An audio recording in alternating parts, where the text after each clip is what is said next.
do, I'd just like to acknowledge that we're on the lands of the Gadigal people of the Eora Nation, and I'd like to pay my respects to their elders past, present and emerging.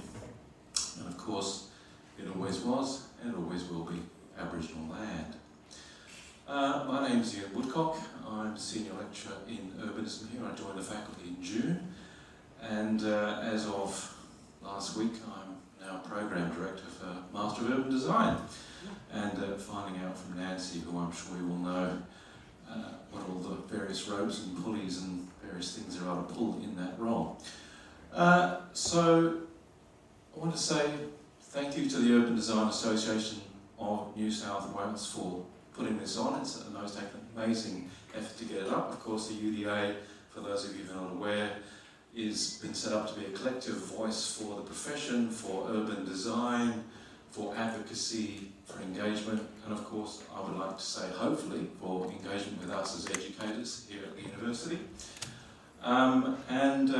Be very interested to see where that dialogue between practice and education takes us in terms of building professional recognition, professional respect, perhaps more formal recognition of what it is that urban designers do and the value they bring to the public realm, to our cities and communities across this state. So I'm going to hand you over now to Tanya Vincent, who will take over from me from here. Welcome. Welcome to the first event in the Urban Design Association debate series. One of the reasons why we formed the association was to have more debate. So we'd like to hope this provides a platform for the urban design profession to explore contemporary issues in the built environment in an entertaining format. So my name is Tanya Vincent. I'm one of the organisers with the Urban Design Association, and I'll be your moderator for the debate tonight.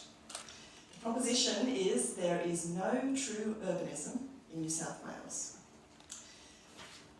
Now, we are here tonight to exercise some mental muscles, our critical faculties, but also not taking ourselves too seriously. So this is not a work do. There is no right or wrong to this answer. We're here to have fun. And so please encourage the speakers who have volunteered or been pushed into being the first debaters in what we hope to be a very successful series. So on the stage here are our 6 debaters. On the affirmative team, please welcome Peter Smith, Jan McCready and Deborah Deering.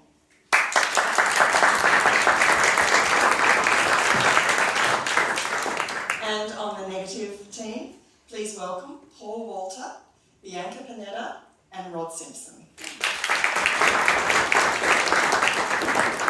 Just a small shout out to Rod, who stepped in at the last minute when one of the original debaters pulled out for health reasons, so thank you, Rod. Now, the normal rules of debating will apply. Each speaker will have 6 minutes to make their case, with a reminder bell at 5 minutes. One point of difference from normal debates, because we are a visual profession and we didn't want anyone having withdrawal symptoms, the teams have the options, and they've both taken it, to use a maximum of 5 slides, but only the first speaker. And from then on, it's going to be a battle of ideas, logic, and wit. After the last speaker, Rod, you, the audience, will decide the winner by voting on Slido. Here's the link. We will show it again at the end. And one final point on the rules for tonight that have been agreed with both teams. New South Wales is approaching an election. We have some members of the panel and people up here on the stage who are public sector employees approaching caretaker mode. So we've agreed to avoid party political points for tonight. Luckily, urbanism is a very big topic, so there is plenty to debate other than party politics. So let's get going. The first speaker for the affirmative team is Peter Smith on the proposition, there is no true urbanism in New South Wales. Thank you. Good evening and thank you, friends. New South Wales has no true urbanism. Do I need to say anything more? The other side are probably going to give you some very unremarkable examples of urbanism in New South Wales, but I ask you to apply the critical thinking that I know you all have and ask yourself, is that true urbanism? I was told it's a good idea to compliment the audience at the beginning of the debate. It helps our case here. But I might introduce our highly experienced team. Jan will outline in detail undisputable evidence of how the holier than holy New South Wales planning system never has and actually works against the attainment of true urbanism. Her wide experience inside and outside those gloomy halls of government, you'll be convinced that contemporary processes, culture, legislative framework has actually worked against the delivery of true urbanism. Deb will follow and pull apart, like lovely slow-roasted pulled pork, the weak and fragile arguments of the opponents, and will crystallise in your minds the ideas that we provide you supported by historical evidence. That Jan and I will present to you that New South Wales has no true urbanism. We never had it, we never needed it, and our recent history and regulatory framework has worked against us, in it being achieved. But what is true urbanism, I hear you ask? True urbanism is characterised by evidence on both being a process and an outcome. Like E equals MC squared, true urbanism equals process and outcome. A law of the universe that we will prove beyond reasonable doubt. Now let's quickly break this down. Now I'll start on the right, because I don't want to be accused of being some latte drinking lefty. True urbanism results in, let's talk about the outcome. True urbanism results in amenity, comfort and delight for its people. It's about longevity and resilience. It's about respect for people, place and country. It delivers well-mannered architecture defining contiguous and varied spaces that reveal land. How you get there is important. It's not by accident. True urbanism follows a process. That is because it is not an end in itself but a means. It starts with an understanding of place, context, landscape and culture. It uses buildings and infrastructure to reinforce and support the landscape. In other words, the architecture and infrastructure serves the city. The city is not a collection of architecture. People are at the centre. I put to you two things. New South Wales has never had urbanism because in our timing and recent history has been against us. Secondly, New South Wales has not needed urbanism. We've been able to get by bloody well without it. Our fate is that contemporary Australia was developed by the English. Now let's face it, the 19th, 20th century English were not exactly known for their urbanism. They just weren't the French or the Spanish. The English not only brought smallpox to Australia shores, but also their way of creating a city, a place where the merchants and the churches had more influence than the politicians and the visionaries. Now let me give you an example of English urbanism at the same time. All King George IV wanted was, as regent, a nice little driveway that connected his little palace to Regent's Park. He quite fancied the pretty boulevards across the ditch, and he wanted the same. So he tasked John Nash, a simple task, to connect the dots. Yep. His palace, the park, the Green Line. Do you think he could do it? No. And what we ended up with is the Regent Street that we have today, not exactly the Champs-Elysees. When the English arrived in what is now known as Sydney Harbour, there was no great plan. Bligh had to go. Look where that got him. So did Macquarie. We missed out on the wealth and the gold rushes brought to Victoria and the Victorian high streets. And that takes us to the 20th century, the Royal Commission of 1909. This is before modernism took a real hold. We had a chance, some vision. I thought I was going to have a lecture. Bang it down. Glimpses of urbanism, but it was a case of too little too late. World wars, depression, and then modernism kicked in.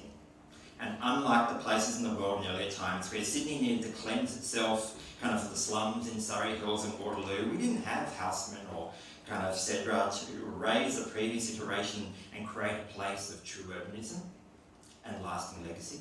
No. We had Le Corbusier. who brought us Waterloo Towers and Redfern Towers. But most of all, New South Wales loves making a plan.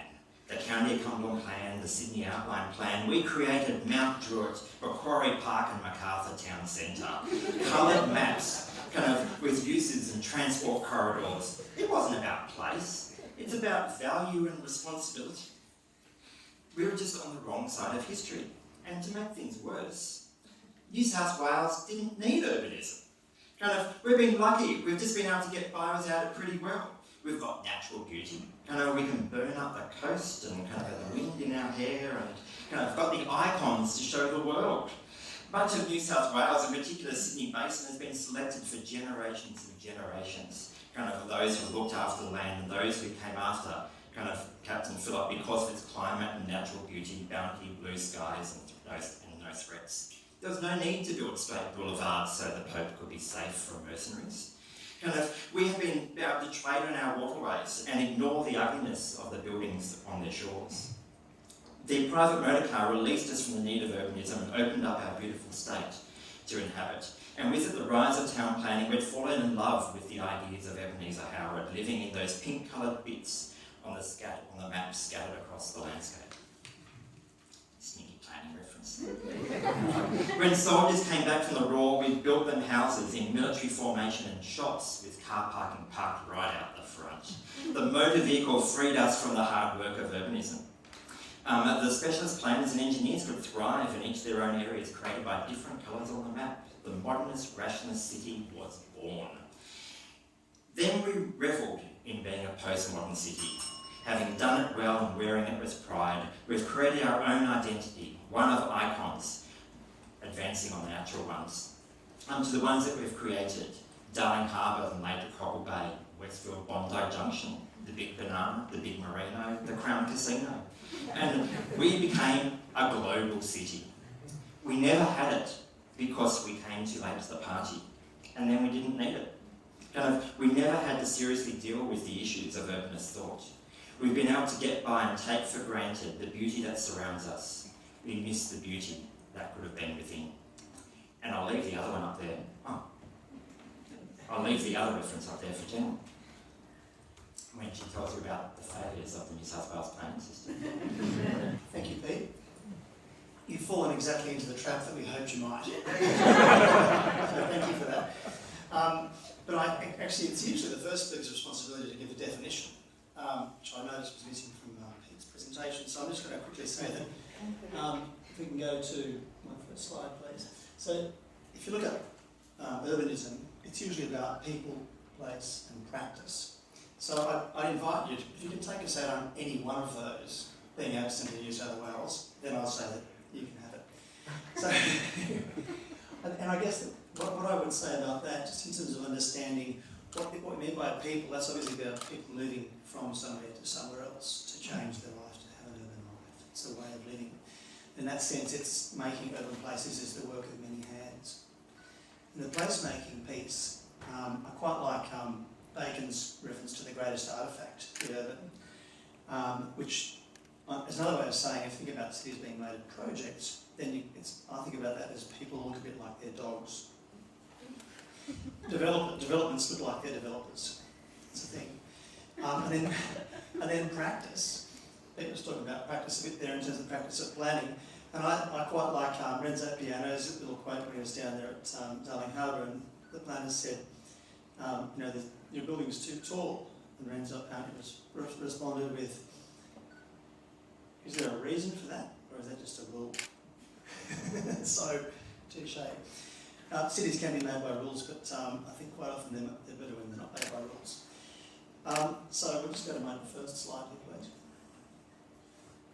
It's a little bit washed out there, but I just wanted to... so actually, preparing for this session, I've been in Port Moresby the week before last, and then Port Vila last week, talking to urban design and planning and architectural colleagues over there about placemaking and about urbanism. And they have an idea about the Melanesian city, which is sort of a cultural idea that they're sharing among themselves. But it's interesting to just talk to them because actually when you're in the room, you realise that just about everyone you're talking to actually grew up in a village, in a traditional village. And if a village is something it's not urban, it's a village. And what characterises that is that everybody knows everybody else. Every place is a cultural place. Every place is clan place. But what there isn't public space. They don't have public space. Anyone who comes isn't regarded traditionally as a citizen. They're regarded as either someone that you know or someone who must be invited in. So there's a very different idea about urbanism going on there, actually non-urbanism, and that those people are now thinking about urbanism and trying to make urbanism. I think it's really fascinating to see coming from this city that we're standing in. So I think that idea of common ground is a really important one, and one that, that sort of gives shape to the way we think about cities. But obviously, that's a nice diagram. You can see the little dots off to the bottom right-hand side is where we are. That's people across the world. But then all together we're clumped along the southeastern corner in these great towering points on the map. Okay. So let's talk a little about Darling Harbour. So if it's true that projects look like their owners, then I think we've got a terrific cast of characters in this city. If you think about Governor Phillips' prim little two-storey house, 2 stories, when they first arrived here, that was quite an effort to actually get up off the ground and build a building up in the air like that. And then the GPO, with its fantastic one-room deep edifice, which was clearly got such a sort of bold statement about something, but a lot of front in there. And then you think about Macquarie's towns with those giant grids. He's obviously a soldier, he studies Roman history, he knows how to lay out a town. So there's different people at work there, there's different attempts. And I think most of our cities are made by many small actions and many small hands. But those examples, and probably the Darling Harbour example is quite an amusing one because it's a big project. I was there in 1988 for the big reveal. And that was a project that was developed by the Darling Harbour Authority that had so much power that it could turn its back on the city of Sydney, and so did the project. So there's a very interesting sort of dialogue between the maker of the city and the way it takes shape. But next slide, please. So I think those examples I was given were government decisions and government moves. I think Central Maitland's a fascinating case because it's actually a speculatively developed, privately developed town. And that road that runs along High Street is basically little farms that have been carved up and made into lots of houses and places for development. There's a privately developed tramway that sits in there. It's the headquarters of the gladiators in Australia, have a fortress there. And it's also the fantastic site of the River Link and all their festivals there. Okay. Yep. And then somewhere that's very sort of close to my heart, somewhere that I know very well, is Chatswood. And remembering when there was the white elephant there and the little rocket ship that I used to climb in as a child, which was very much a suburban place back in those years, the 1970s and 80s. But clearly it's no longer that. And I think I might borrow Jan McCready's comment about Sydney, which is it's a bit like Los Angeles with places of Hong Kong in it. So it's a great savannah of single-storey or two-storey red roofs, and then these incredible places of concentration of life and people. And that's just what Hong Kong is. That's what Hong Kong is, Hong Kong Dragon. That's just how Chatswood feels to me. So, I don't know, there's many examples I've just given you, so I think we'll give it to your next speaker. Thank you.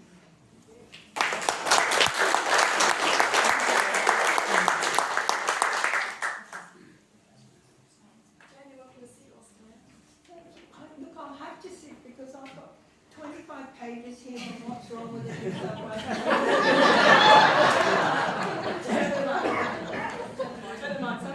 Can you hear me? And could I have a last slide? So, I'm sorry.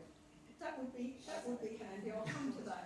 Okay, so our affirmative position is that the planning process does not facilitate urbanism in New South Wales, and there's no true urbanism on the ground. Now, basically, there are 2 basic forms of town planning, generally speaking. In Europe, there is urbanism, which is based on architecture, urban morphology and projects.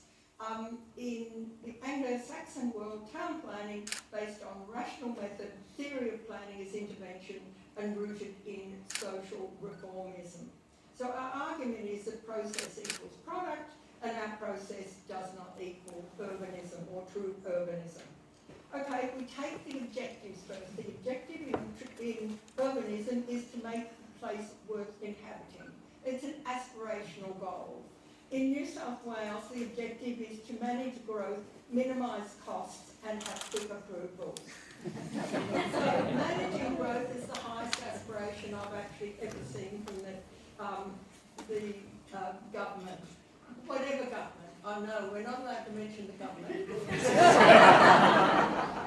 But as I have to say, as Jack Mundy used to say, Jan, when it comes to real estate, you can't put a credit card between them. So the next thing is transparency.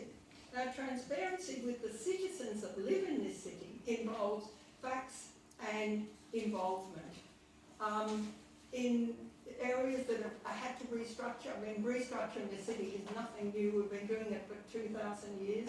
In recent times, Vancouver in the 1990s did a whole restructure, went out to the citizens and quite honestly told them what the implications were.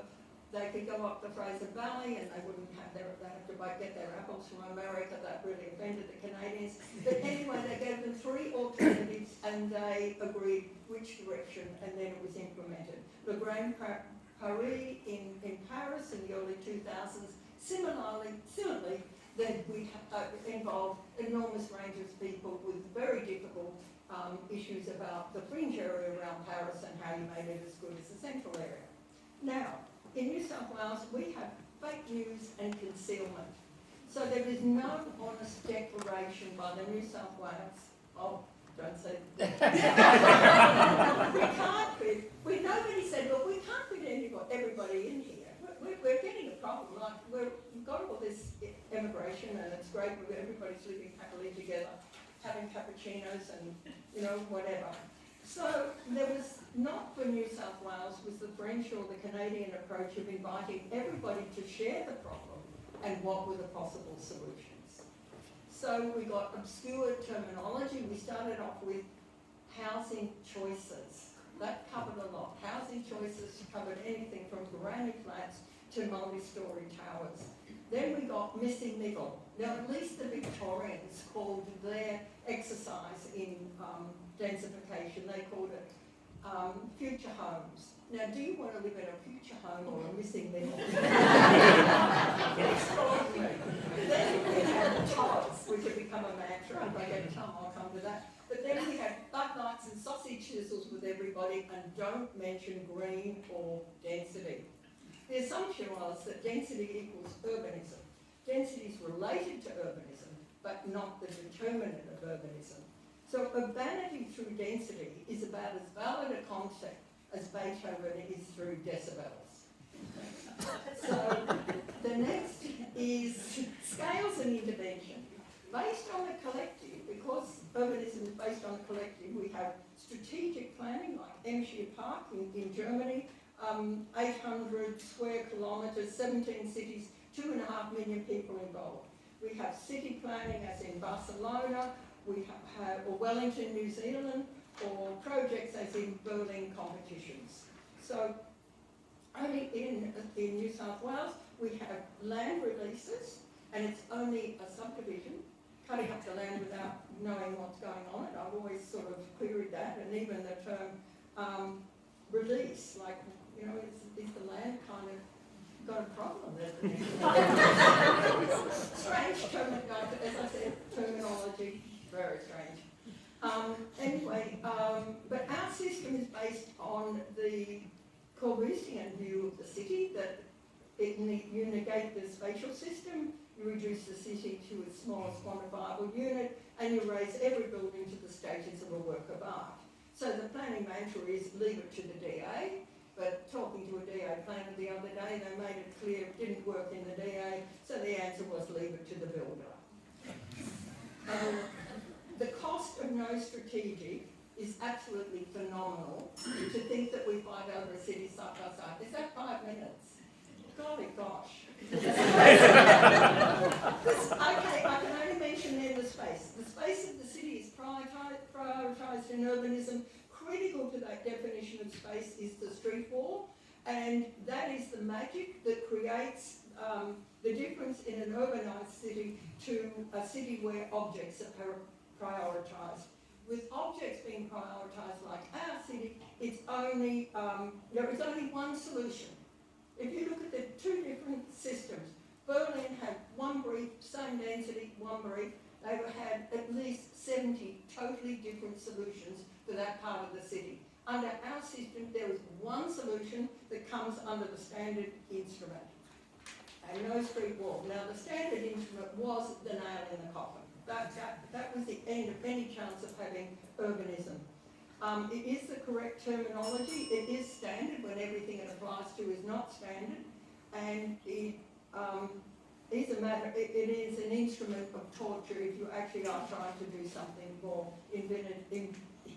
innovative related to urbanism. So the LEP mandates unchangeable, untested rules for floor space and height across swathes of land without regard for context. Okay, now is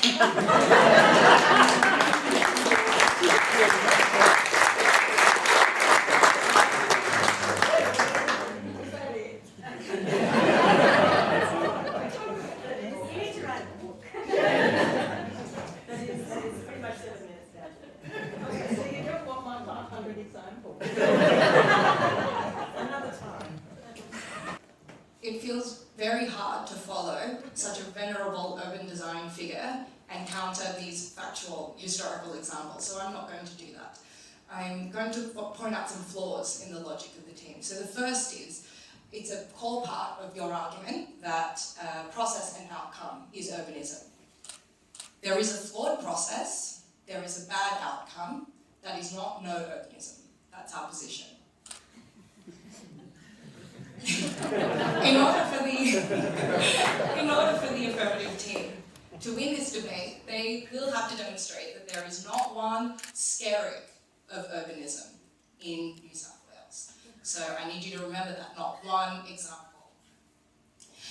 And I think that to argue that contemporary Australia is formed by the English ignores the legacy of the First Nations, people of Australia. I'll talk a bit more about that later. So, to summarise, we think that to argue that there is true urbanism suggests that there's some logical arbiter out there of what good urbanism is, what true urbanism is and isn't, and we think this is in direct opposition of the spirit of urbanism, which is really an organic result of various systems colliding. And frankly, we think the proposition is a little bit elitist. Urbanism is not urban design, remember that. Urbanism is not good urban design. Urbanism is not defined by or limited to what people are doing, what people were doing in Europe or in North America. And urbanism is agnostic. So it's the result of one little project after another. It's like evolution. It doesn't have a premeditated motive. It doesn't have a direction. It just is. So my colleague Paul has given you 3 case studies amongst countless examples in Sydney of real or true urbanism. He even gave you 3 definitions of urbanism. So urbanism as being about people, about being a built outcome, and about being a practice. So urbanism as the study and appreciation of urban life. It is the religion to which urbanists subscribe. So to address the question of true urbanism, okay, I'm the middle speaker. I can afford to go out a little bit and then come back. Rod will bring it home. So, hang with me. Okay. So, true means factual, real, verifiable. Yeah? Okay, so can we see with our own eyes a different way of living in Chatswood as we can in Mulgoa? So, it's the negative team's position that true urbanism, it's a bit of a furphy, because what is false urbanism? Okay, so the true adds nothing to the urbanism other than to confirm that the urbanism must be real and not imagined. What if we considered, for fun, a supplementary, if you will, definition of true urbanism in New South Wales? So what if we took true urbanism to mean genuine, true and unique, true to its place, shaped and defined by the people, the actors of urbanism? So it's the negative team's proposition that this special brand of urbanism does exist in New South Wales, that the landscape has shaped the city, and so too have Sydney's newest and oldest inhabitants. Okay, let's talk about country. I am not an expert, I will be the first to say that. So I will stick to the widely known facts. Sydney is a harbour city. It's a pattern of peninsulas and bays joined by ancient walking tracks, now our most well-used and well-loved streets. Think George Street, Oxford Street, King Street, Parramatta Road. By walking the backbones of these vibrant urban places, we are tracing within the landscape a path that predates the concept of a city by hundreds of thousands of years. So in this way, Sydney's oldest inhabitants have come to define the unique urbanism of Sydney. The network of streets in Sydney could not be replicated anywhere else in Australia. In Melbourne, in Adelaide, not possible. And as for our newest inhabitants, so I'd like to go back to something that the affirmative team are proposing, that Sydney is a place that's not worth living in. So, I'm going to tell you a story. On an Uber ride home, one day I got chatting to an Iranian lady who had settled in the western suburbs of Sydney. And when I asked her how she liked living here, she said, "It's great, it's a beautiful country. I love living here, there's great urbanism in Sydney." But I feel sorry for my children. After 5 o'clock, there's nothing to do. Everyone shuts themselves inside. Where I'm from, people and children play in the street before and after dinner. We stand outside and we chat with our neighbours. So some of Sydney's newest inhabitants will bring with them the rich patterns of urbanism from their countries and infuse the old with the new. One only has to look at the vibrant urbanism of Chatswood, Strathfield, Leichhardt and Harris Park to appreciate how city habits have and will continue to evolve. So to conclude, I want to reframe some of the definitions that I began with through this new lens of true New South Wales urbanism. So urbanism is about people, how they live in cities. True New South Wales urbanism is the result of layering waves of migrants and their imported habits to the city. So it's the Eid festivals in Bankstown, it's the late night dinners in Chinatown, it's the papus and the yayas playing chess in Marrickville Town Square. Urbanism is a built outcome. The built form of our city is structured upon the invisible scaffolding erected by first Australians. And urbanism is a practice. But true New South Wales urbanism is not just a bunch of self-identifying urbanists debating whether or not their life's work is real or imagined. True New South Wales urbanism is about loving our city. It's delighting in the short walk through the park to ADC Pool for a dip in the harbour after a long day at work. It's the joy of knowing that the best Lebanese, Vietnamese and Greek food are all within a stone's throw of each other. And it's loving the sneaking path of George Street, built upon the ancient walking tracks of the Gadigal. It's cherishing the coyness of mid-ground views, unfolding like a series of postcards, and arriving where the tank stream meets the harbour. It's taking in the beauty of the harbour and inhaling all the promise of city life set amongst beautiful country. Thank you.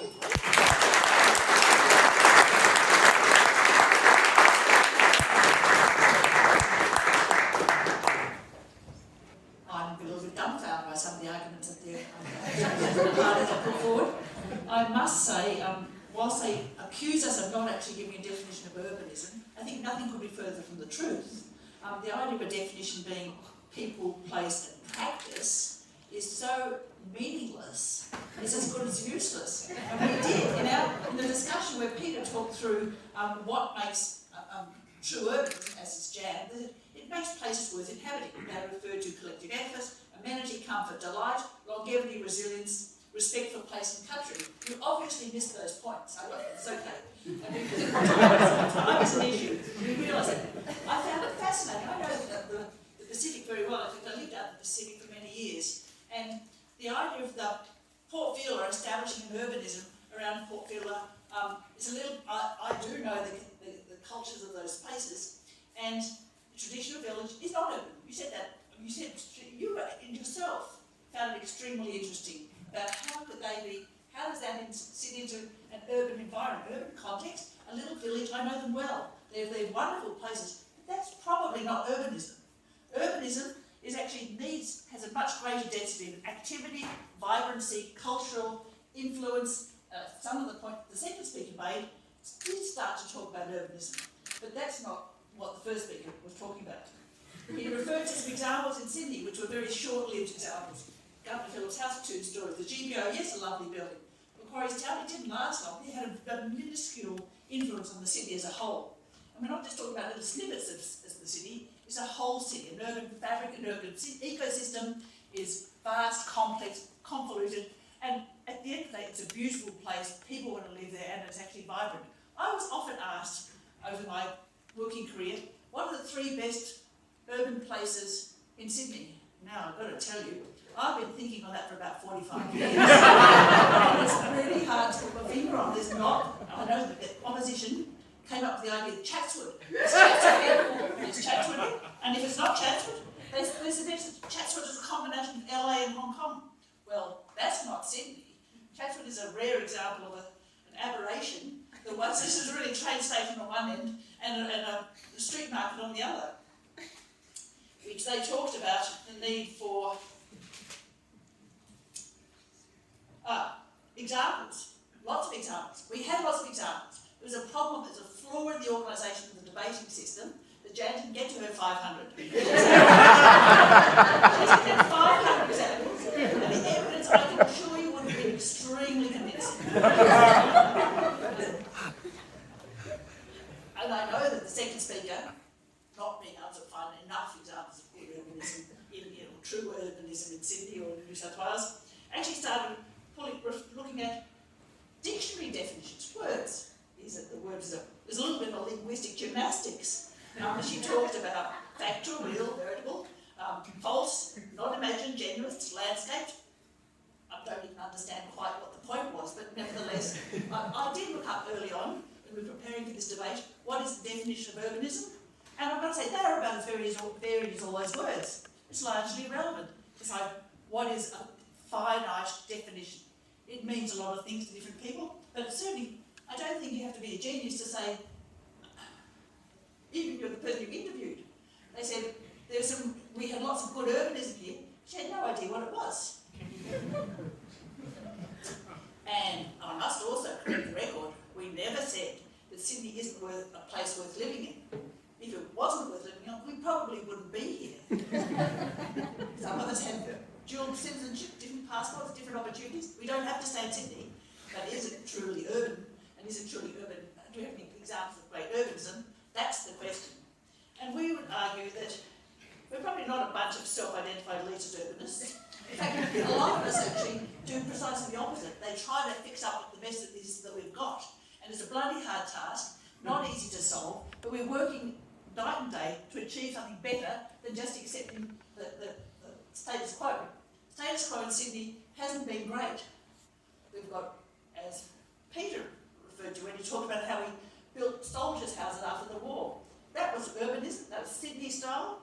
We built military lines of cottages out in the western suburbs, car parks with shopping facilities about 3 kilometres away, out in the heat, the dry.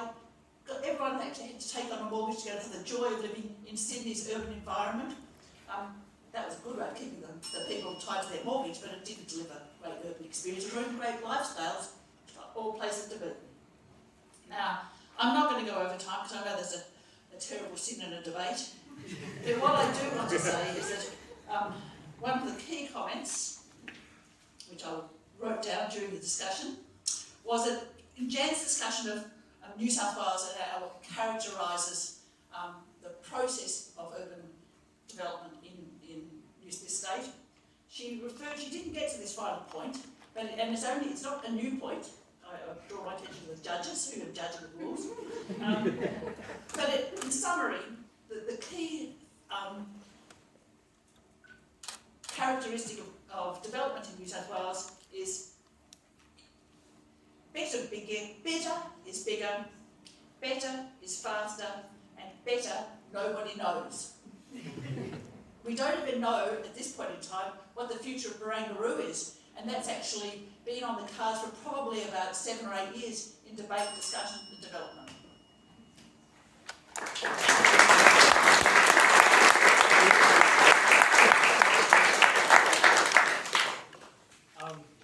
I might sit here if that's all right.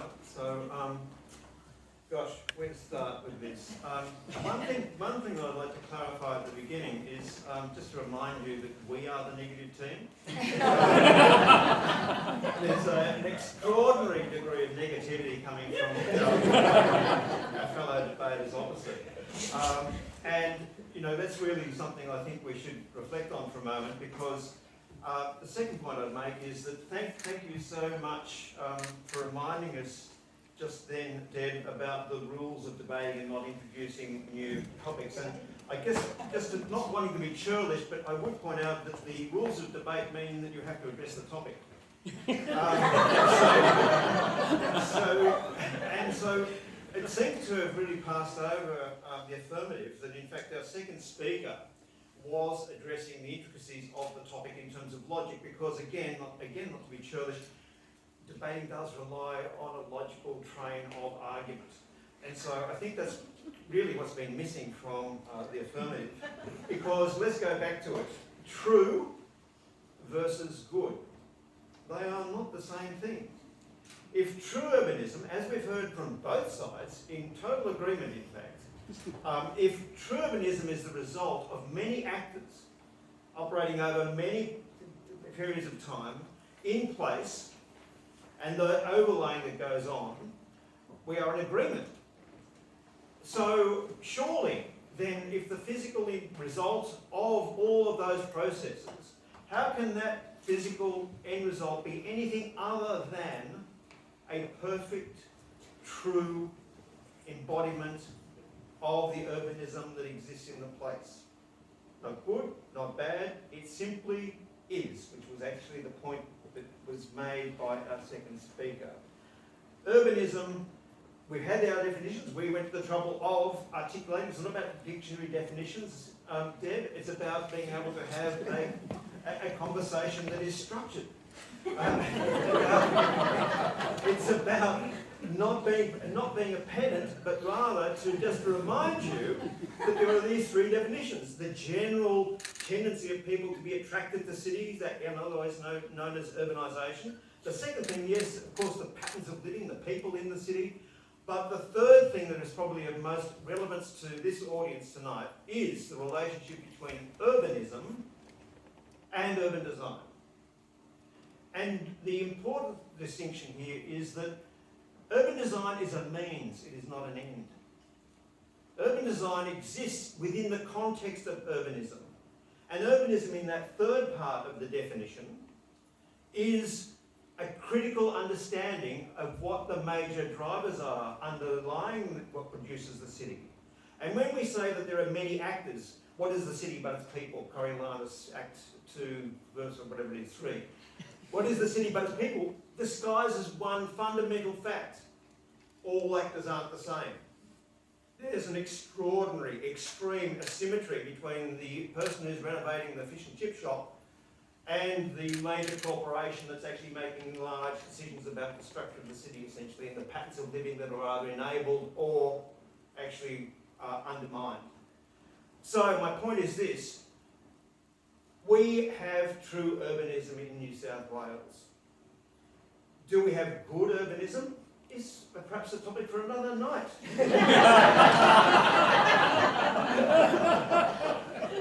It was going to be a series of these. So my point is this, and I'll run through this because this is a little bit convoluted, this logic, but I think it's important. So if we don't like the design, don't change the design, change the rules, or where do the rules come from? Change the system. Jan's point. Thank you, Jan. And who is it that changes the system, if not the people? And if it is the people, surely that includes us. We are those critical urbanists. Are we all saying that we are not true urbanists? Are we not saying that we are critical? Are we not saying that we exist? Because this is what the affirmative would have you believe. That in fact, you are a figment of your own imagination.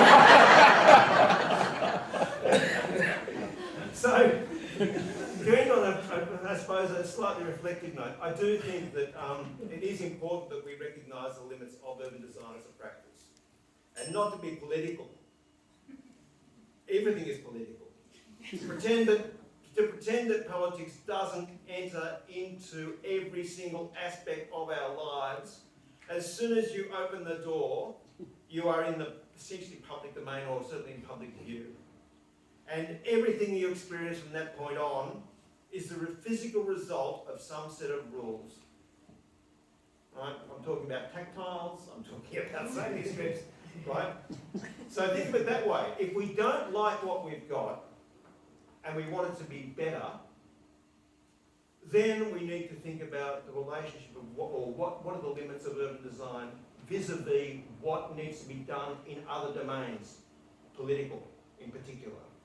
Because what we live in at the moment, as I said at the outset, is the perfect embodiment of our current values, translated, transmogrified, debased, eroded by politics.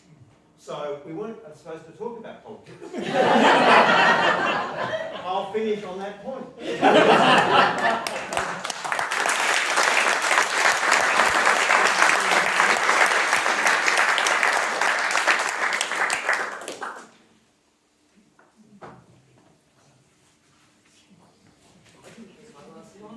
Oh, that's for lobby. Oh no, I mean to get them to vote. It's clearly that if I may. Only took 6 minutes. All right, thank you to both teams for a great debate. Oh, I can't sum that up, but process and outcome, failed English, amenity, comfort and delight, street wall is the magic. I think Jan's allegories, I stopped writing, I couldn't find any more space in my paper for Jan's allegories. Is bigger, better, ecosystem and fabric. And then we have people and place and practice, the village and the city, politics and values, asymmetrical actors, is true the same as good. Urbanism is not good. Oh, urbanism is not good, urban design, not about Europe. Urbanism is agnostic in evolution. These are all fantastic phrases, I'm going to have them all framed. So our debaters have exercised their minds and talents. Now it's your turn. So if you can please, thank you Monica, log into Slido and cast your vote. And the link's up in a second. Now we've got 3 questions there. One is, who do you think won the debate? Who was your favourite debater? And what topics should this debate series tackle? That last one, we'll have that open for a long time, don't have to answer that all tonight. But the first 2, we'd love you to answer tonight. Okay. And the winner is, for tonight, the negative team. Paul, Bianca and Ross.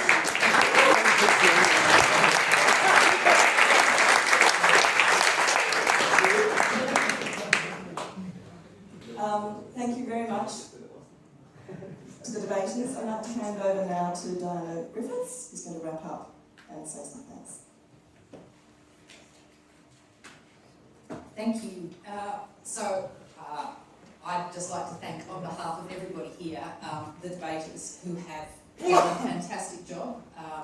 When we first started talking to people about the idea that we were going to do a debate, it was kind of like, no one's done a debate since high school. And it was like, what are the rules? What do we do? How do we do it? And, you know, they did a fantastic job, and they've set the bar, so we're going to keep doing this. And, you know, we've learned from the greats. So, it was just a fantastic night, and we really want to thank you all for all of the work that goes into something like this, and for, as Tanya said, both volunteering or being volunteered to be part of this. So thank you very much. I do want to congratulate the winners. It was a very interesting way of arguing the point, and it was done very successfully. So thank you very much. And I do think that there's a lot that we also all took out from the from Deb and Jan and Peter's comments as well. So I think it was, you know, the whole experience has been fantastic. We've got some little presents for people to thank them for their, in the smallest possible way, but to thank them for their very generous time and for being involved in this. And we would also like to thank Michael, who's been recording this and photographing this for us as well. This, you know, he does this out of the goodness of his heart, so we really appreciate it. So thank you, Michael. And that sort of wraps it up. We want to thank everybody for making the effort for coming tonight and being part of this event. And we'd like anybody who's not a member of the Urban Design Association, please go online.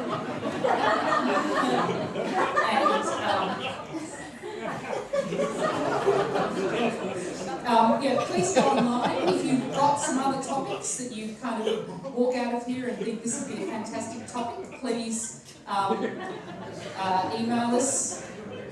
And we hope you've enjoyed the evening. And the winner, we hope you've enjoyed this evening. We'd like to see you at the next UDA event. And the winner of all of the debaters tonight is Bianca. Yeah.